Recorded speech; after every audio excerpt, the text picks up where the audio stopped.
Hello friends, welcome to target and गोल।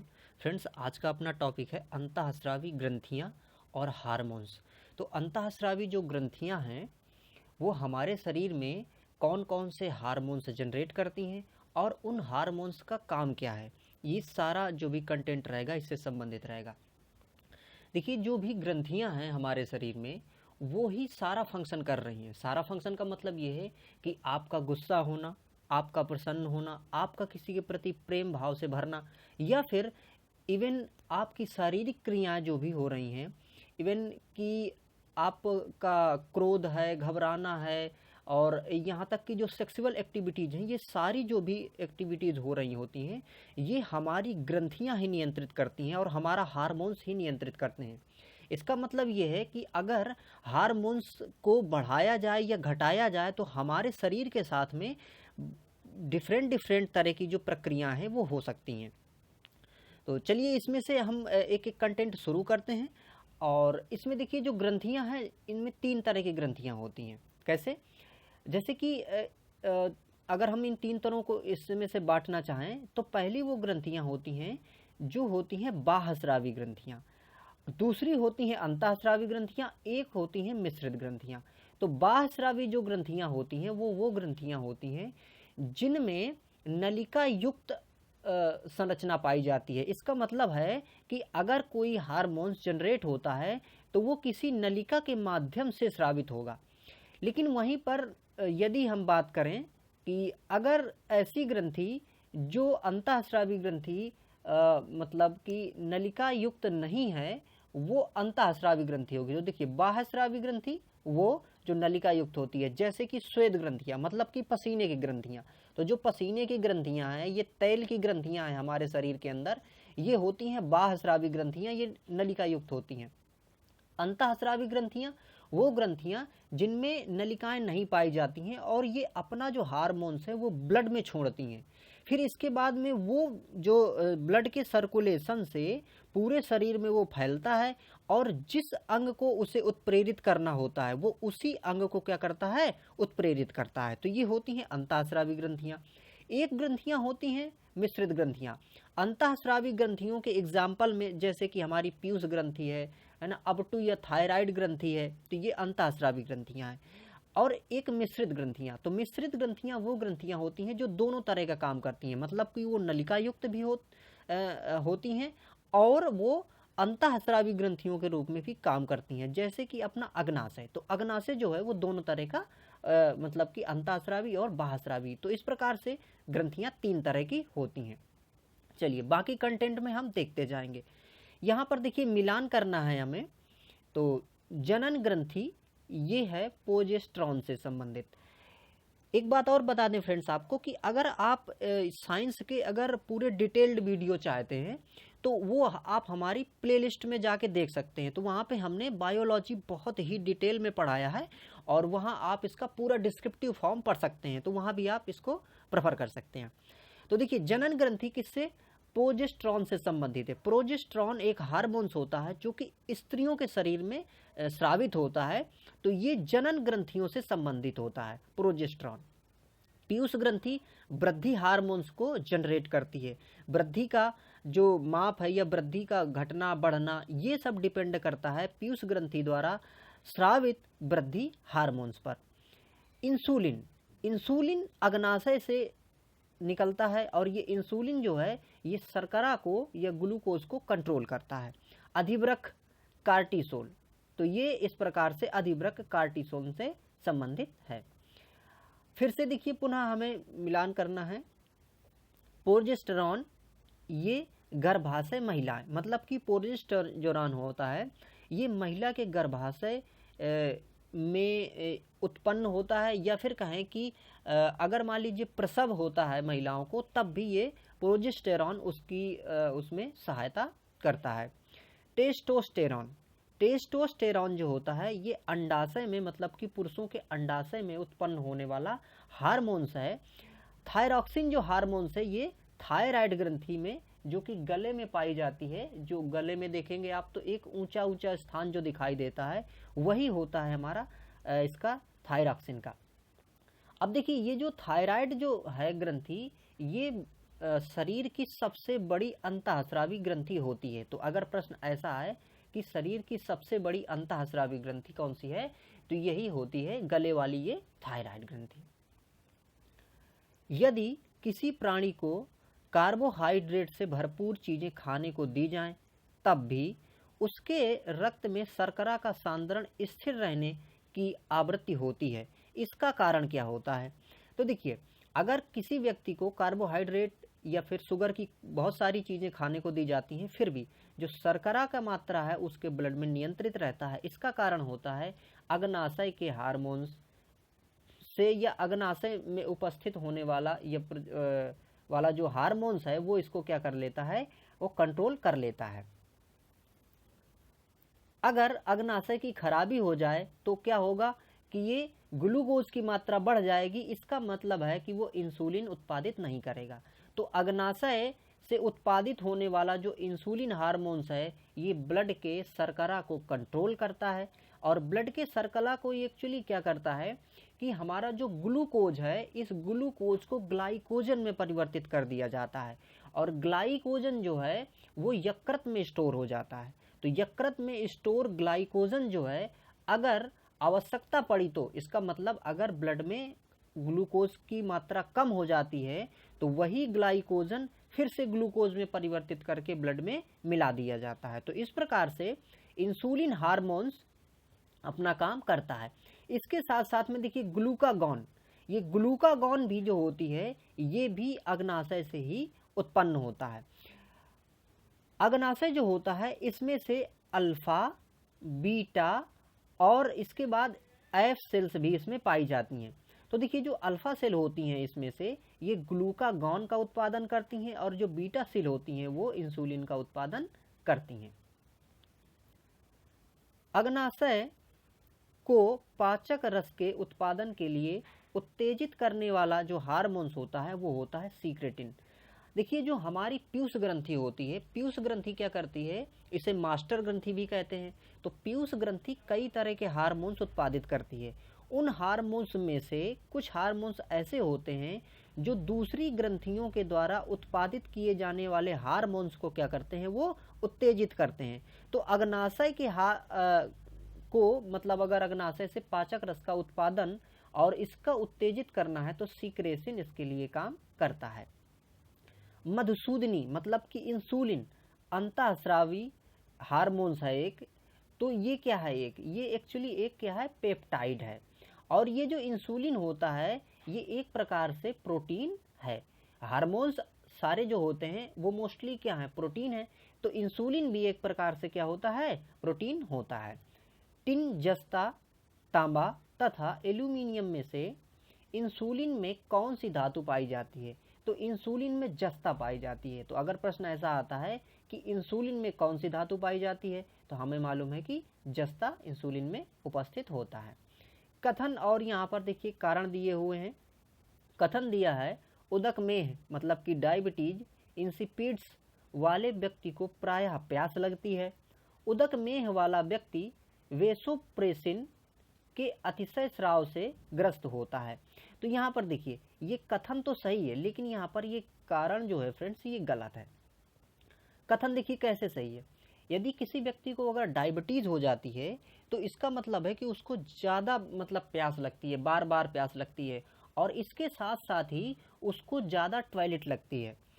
इसमें क्या होता है कि जब भी हमारे शरीर में ग्लूकोज की मात्रा मतलब कि ब्लड में ग्लूकोज या शर्करा की मात्रा बढ़ जाती है तो उस बढ़ी हुई मात्रा को कंट्रोल करने के लिए हमारी कोशिकाओं से द्रव जो है वो बाहर निकल आता है। इसका मतलब ये हुआ कि हमारे शरीर का निर्जलीकरण हो जाता है, और जब कोशिकाओं से जो पानी है वो बाहर निकल आता है तो उसकी मात्रा जब ज़्यादा हो जाती है तब क्या है कि हमें ज़्यादा पेशाब लगेगी। लेकिन अभी दूसरी चीज़ ये होगी कि हमारे चूंकि ब्लड से पानी बाहर निकल आया है, कोशिकाओं से पानी बाहर निकल आया है, तो क्या होगा कि हमें प्यास भी लगेगी, क्योंकि कोशिकाओं को डिमांड होगी किसकी, पानी की। तो इस प्रकार से ये प्रक्रिया, जिस व्यक्ति को डायबिटीज़ होती है, शुगर हो जाती है, तो आप देखते हैं कि उसको बार बार टॉयलेट लगती है और उसका पानी पीने का भी बार बार मन करता है। कथन और कारण देखिए दिए गए हैं। पुनः कथन कह रहा है, विस्की पीने से मूत्र त्याग की बारंबारता बढ़ जाती है। और कारण दिया है एल्कोहल के अंतर्ग्रहण से शरीर में वैसोप्रिन का स्राव बढ़ जाता है। यहाँ पर देखिए क्या है कि कथन सही है लेकिन यहाँ पर कारण गलत है। विस्की यानी कि जब भी हम शराब पीते हैं तो शराब पीने से भी क्या होता है, शराब पीने से हमारे शरीर का निर्जलीकरण हो जाता है। निर्जलीकरण की प्रक्रिया वही जो मैंने बताया कि हमारी कोशिकाओं से पानी का बाहर निकल आना, इसे कहते हैं निर्जलीकरण। ठीक है, तो निर्जलीकरण हो जाएगा तो इससे क्या होगा कि पानी की मात्रा बढ़ जाएगी। जब पानी की मात्रा हमारे ब्लड में बढ़ेगी और ब्लड को छानने का काम किडनी करती है, तो किडनी क्या करती है, अतिरिक्त पानी को बाहर निकाल देती है। तो जैसे अतिरिक्त पानी को बाहर निकालेगी, इसका मतलब मूत्र की जो मात्रा है वो बढ़ जाएगी। तो अगर हम शराब पीते हैं तो हमें बार बार पेशाब लगेगी। ग्लाइसिन, हीमोग्लोबिन, हिस्टेमिन, इंसुलिन में से वह है जिसकी कमी से मनुष्य में मधुमेह हो जाता है। तो मधुमेह या डायबिटीज या शुगर किससे होता है, इंसुलिन की कमी से। अगर इंसुलिन कम उत्पादित हो रहा है अग्नाशय से तो हमें डायबिटीज हो जाएगी। इंसुलिन का उत्पादन किया जाता है आइलेट्स ऑफ लैंगरहैंस द्वारा। तो देखिए इंसुलिन का उत्पादन अगर करना है तो वो किससे, आइलेट्स ऑफ लैंगरहैंस द्वारा किया जाता है। मानव हार्मोन्स इंसुलिन उत्पादन करता है, कहाँ से, अग्नाशय से करता है। ठीक है, इंसुलिन एक प्रकार का क्या है, हार्मोन्स है। देखिए कितनी बार फ्रेंड्स ये जो देखिए पॉइंटर है ये क्या है कि पिछली बार जो एग्जाम्स में जो क्वेश्चन आए हैं उसी का संकलन है ये। तो कितनी बार देखिए पूछा गया, तो इसकी आने की संभावना काफ़ी ज़्यादा है और मैंने काफ़ी इसका डिस्क्रिप्शन भी किया है। तो मुझे विश्वास है कि अब प्रश्न आएगा तो आप पक्का इसको कर लेंगे। साइटोकाइनिन, इथिलीन, इंसुलिन तथा जिबरेलिन में से पादप हार्मोन्स नहीं है।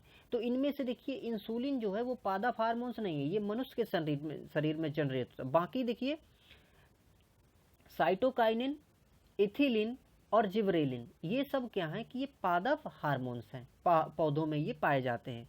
पुनः देखिए यहाँ पे पूछा गया है कि जो इनमें से पादप हार्मोन्स है वो क्या है, साइटोकाइनिन है। इंसुलिन, थायरेक्सिन, एस्ट्रोजन तथा साइटोकाइनिन में से पौधों की वृद्धि के लिए जो हार्मोन्स उत्तरदायी है वो है साइटोकाइनिन। इसका मतलब साइटोकाइनिन जो कि पादप हार्मोन्स है ये पौधों की वृद्धि के लिए काम करता है, पौधों की वृद्धि में ये सहायक होता है। इंसुलिन प्राप्त कैसे होती है, इंसुलिन डहेलिया की जड़ों से प्राप्त होती है। और देखिए जो इंसुलिन की संरचना है वो संरचना जो सुअर है, सुअर के इंसुलिन की संरचना और मनुष्य के इंसुलिन की संरचना काफ़ी ज़्यादा मैच करती है। लेकिन अगर हम वहाँ पर बकरियों की या भेड़ों की अगर संरचना से बात करें तो वो बहुत ज़्यादा भिन्न होती है। और अगर इंसुलिन हमें प्राप्त करना है तो हम कहाँ से प्राप्त कर सकते हैं, ये डहेलियों की जड़ों से हम इंसुलिन प्राप्त कर सकते हैं। शरीर में अतिरिक्त ग्लूकोज ग्लाइकोजन में परिवर्तित होकर भंडारित होता रहता है, कहाँ पे, यकृत पे। तो देखिए शरीर का अभी हमने पहले भी चर्चा की थी कि जो अतिरिक्त ग्लूकोज है या अतिरिक्त शर्करा है अगर हमारे ब्लड में, तो ये परिवर्तित होकर किसमें, ग्लाइकोजन में परिवर्तित होकर यकृत में क्या होती है, ये स्टोर हो जाती है। पुनः अगर ब्लड में अगर ग्लूकोज की मात्रा कम होती है तो इसी यकृत से ग्लाइकोजन को ग्लूकोज में परिवर्तित करके शर्करा प्रदान कर दी जाती है ब्लड को। यकृत एवं मांसपेशियों में ऊर्जा जमा होती है किसके, ग्लाइकोजन के रूप में, यानी कि जो ग्लूकोज है वो ग्लाइकोजन के रूप में स्टोर होता है। माँ और शिशु के बीच गले लगना या चूमना प्रेरित करता है ऑक्सीटोसिन। इसका मतलब ये है, देखिए जो ऑक्सीटोसिन हार्मोन्स होता है, अगर कोई माँ अपने बच्चे को दुलारती है ना, उसको चुम्बन देती है तो उससे क्या होता है कि ऑक्सीटोसिन हार्मोन्स जनरेट होता है। ऑक्सीटोसिन हार्मोन्स को प्रेम हार्मोन्स भी कहते हैं, आलिंगन हार्मोन्स भी कहते हैं, क्योंकि ये इसके लिए उत्तरदायी है। दूसरी चीज, अगर कोई माँ अपने बच्चे को दूध पिलाती है तब भी ऑक्सीटोसिन हार्मोन्स ही उत्तरदायी होता है। इसके साथ साथ में अगर कोई जैसे कि पशु है, अगर वो दूध नहीं अपने थनों में उतारता है तब भी ऑक्सीटोसिन का इंजेक्शन उसको लगाया जाता है। केराटिन, फाइब्रिन, ऑक्सीटोसिन तथा कोलेजन में प्रोटीन नहीं है। प्रोटीन देखिए, अब ऑक्सीटोसिन जो होता है ये प्रोटीन नहीं होता। अभी हमने ऊपर देखा था कि जो अधिकांशतः हार्मोन्स होता है वो प्रोटीन होता है, लेकिन यहाँ पर ऑक्सीटोसिन प्रोटीन नहीं होता है। सॉरी। वह ग्रंथि जो दूध निष्कासन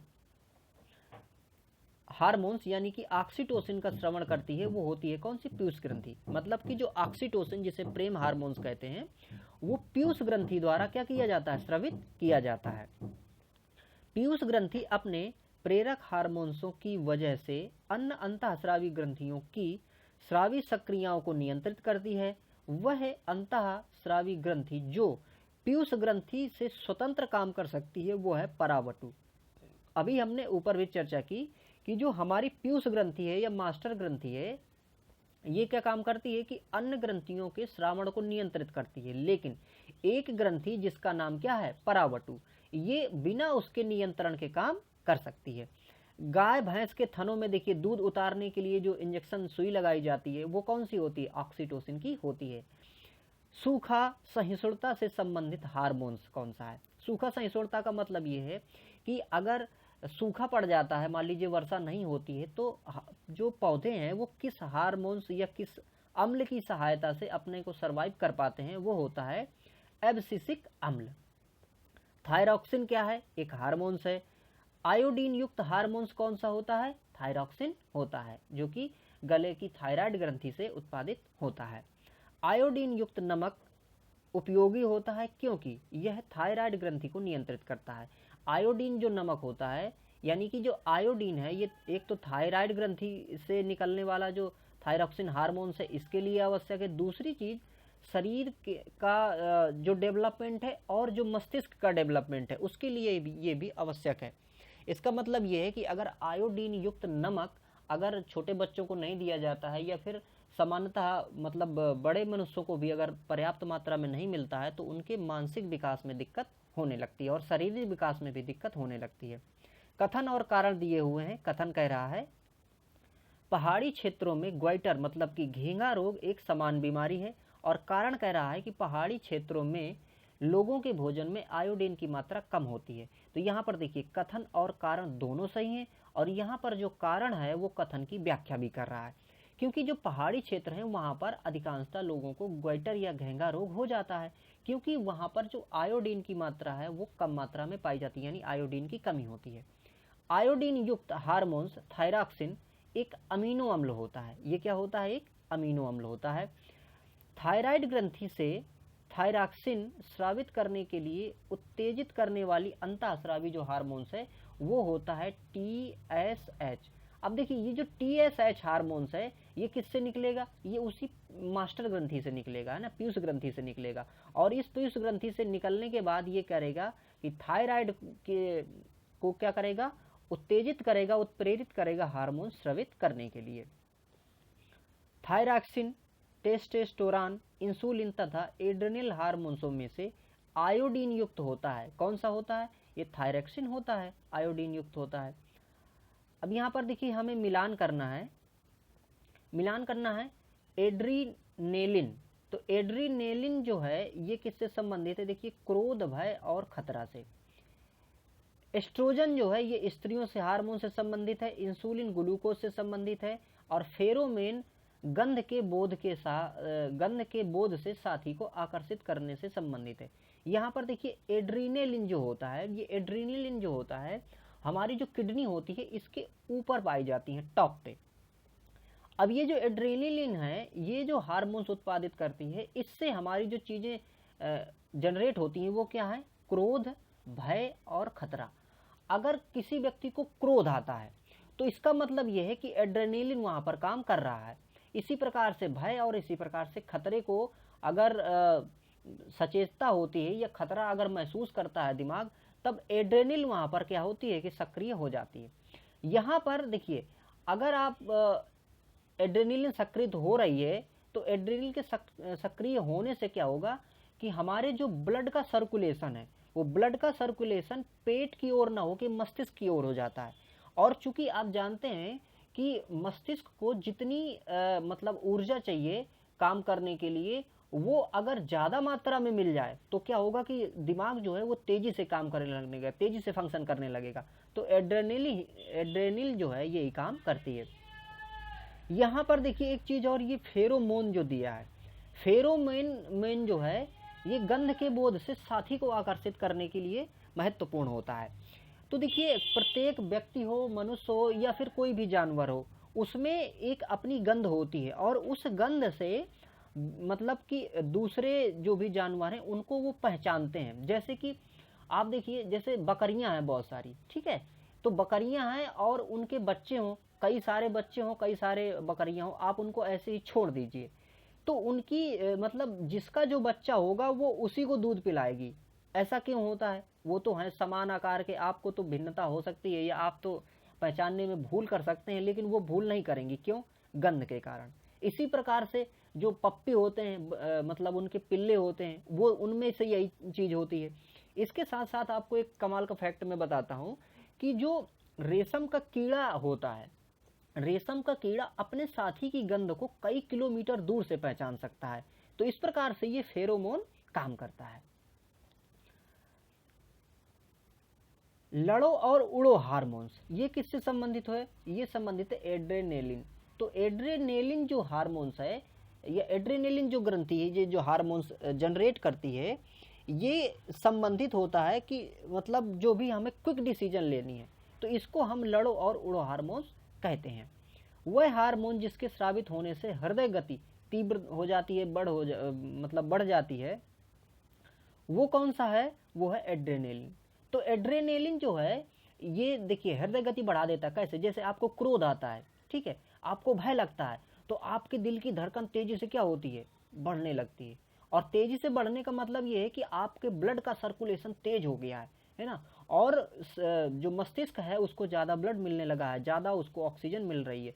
तो ये एड्रेनेलिन से संबंधित होता है।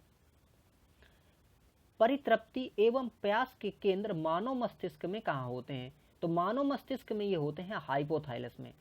हाइपोथैलेमस, हाइपोथैलेमस मनुष्य के पूरे ब्रेन में से एक पार्ट है उसका, जो कि परितृप्ति, प्यास, इन सारी चीज़ों का केंद्र होता है।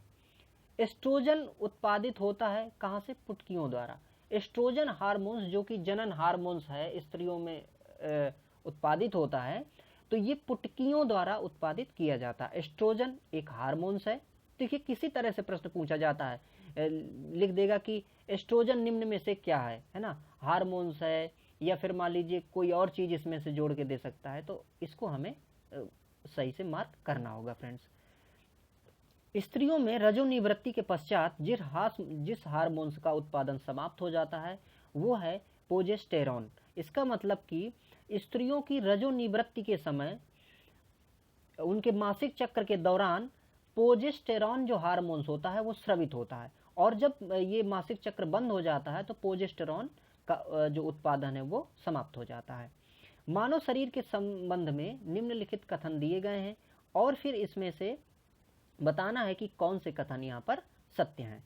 तो देखिए पहला कथन यहाँ पर दिया गया है, किसी व्यक्ति द्वारा व्यायाम करने पर सोमैटोट्रोपिन का उत्पादन बढ़ जाता है। ये यहाँ पर बात सही है। अगला देखिए दिया है कि पुरुषों की अंड ग्रंथियाँ प्रोजेस्टेरॉन उत्पन्न करती हैं। ये गलत है, क्योंकि देखिए पुरुषों की जो अंड ग्रंथियाँ हैं वो प्रोजेस्टेरॉन नहीं बल्कि टेस्टोस्टेरोन को उत्पन्न करती हैं।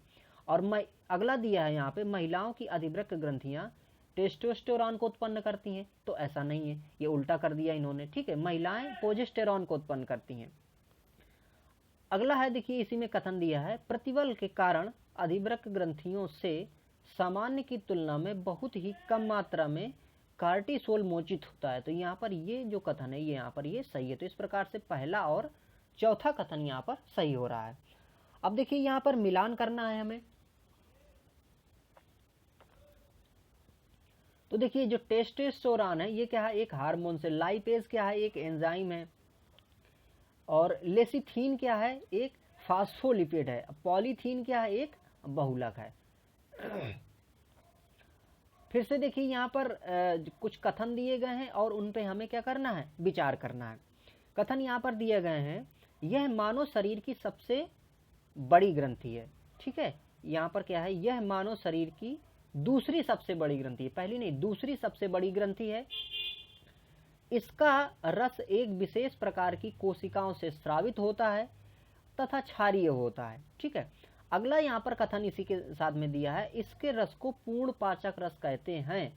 तो ये गुण किससे संबंधित है, ये है अग्नाशय से संबंधित। अब कैसे, देखिए, मानव की दूसरी बड़ी जो ग्रंथि है वो है अग्नाशय, पहली कौन सी है, यकृत। तो पहली सबसे बड़ी ग्रंथि यकृत है मानव शरीर की, दूसरी कौन सी है, अग्नाशय है। तो इससे ही पता चल जाता है कि अग्नाशय के बारे में बात हो रही है। अगला इसमें दिया था, इसका रस एक विशेष प्रकार की कोशिकाओं से स्रावित होता है। अभी हमने चर्चा की थी कि अल्फा, बीटा और एफ सेल्स ये सब पाई जाती है ना, तो अलग अलग कोशिकाओं से इनका जो श्रावण है वो होता है।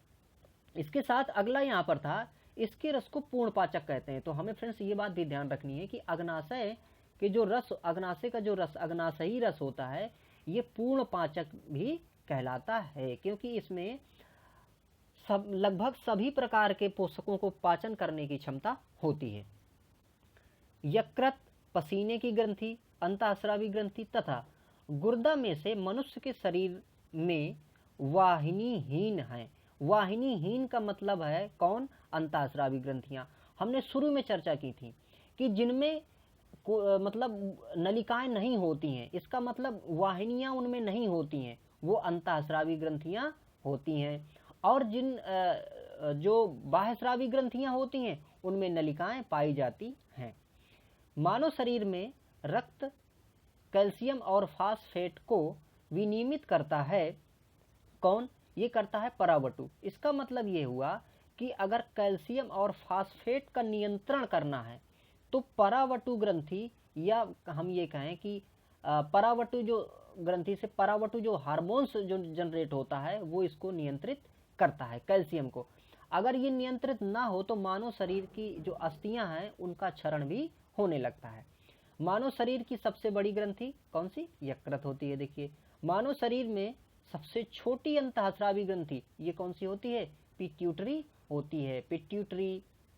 ठीक है, अगला है प्लीहा, अग्नाशय, अपेंडिक्स तथा पित्ताशय अंगों में से पित्त का संचय कहाँ पे होता है। तो पित्त का संचय कहाँ पे होता है, पित्ताशय से होता है। और शरीर में पित्त जनरेट कौन करता है, यकृत जनरेट करता है। और जो ये पित्त होता है, ये पित्त वसा के पाचन में सहायक होता है।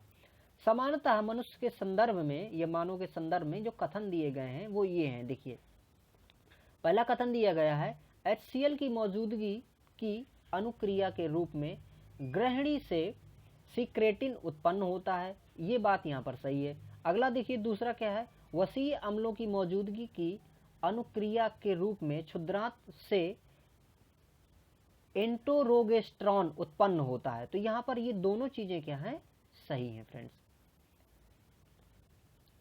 अगला है, देखिए, चंद्रशेखर आजाद कृषि और तकनीकी विश्वविद्यालय के वैज्ञानिकों ने एक पदार्थ बनाया जो दलहनी फसलों के पुष्पों को झड़ने के प्रतिशत को कम कर सकता है ताकि दलहनों का उत्पादन बढ़ सके। वह पदार्थ क्या है, वह पदार्थ था एक वृद्धि हार्मोन्स, जिसे कहते थे टीवा, मतलब TIVA। अब ये देखिए, एक हार्मोन्स था जिसके छिड़कने से जो कि फूल गिर जाते हैं पौधों से, तो वो फूल नहीं गिरेंगे तो फल ज्यादा बनेंगे, तो इससे उत्पादन बढ़ जाएगा। गैसीय स्थिति में पाया जाने वाला जो हार्मोन्स है वो कौन है, वो एथिलीन है। मतलब कि एथिलीन जो है वो गैसीय अवस्था में पाया जाता है। हरे फलों को कृत्रिम ढंग से पकाने के लिए एसिटिलीन का प्रयोग किया जाता है। साइटोकाइनिन, एब्सिसिक अम्ल तथा एथिलीन में से वह पादप हार्मोन्स जो मुख्यतः फल परिपक्वता, फल को पकाने के लिए प्रयोग किया जाता है, वो कौन सा है, एथिलीन है। तो फ्रेंड्स, इस वीडियो में इतना ही। इसके आगे वाले वीडियो में हम कार्यकी पढ़ेंगे और जो भी आगे के टॉपिक रहेंगे हम उनको फ्रेंड्स पढ़ते जाएंगे। इसके साथ साथ आप इसमें से जियोग्राफी है, पॉलिटी है, इन्वायरमेंट है, वो वाले वीडियो भी आप पॉइंटर के देख सकते हैं। और जीएस का आप जो भी पोर्शन पढ़ना चाहते हैं, ये यूपी स्पेशल है, साइंस है, या फिर जियोग्राफी वगैरह जो भी है फ्रेंड्स, इस चैनल से आप पढ़ सकते हैं। तो फ्रेंड्स, इस वीडियो को आपने देखा, आपका बहुत बहुत धन्यवाद, और अपने दोस्तों के साथ भी शेयर करिए। Thank you for watching.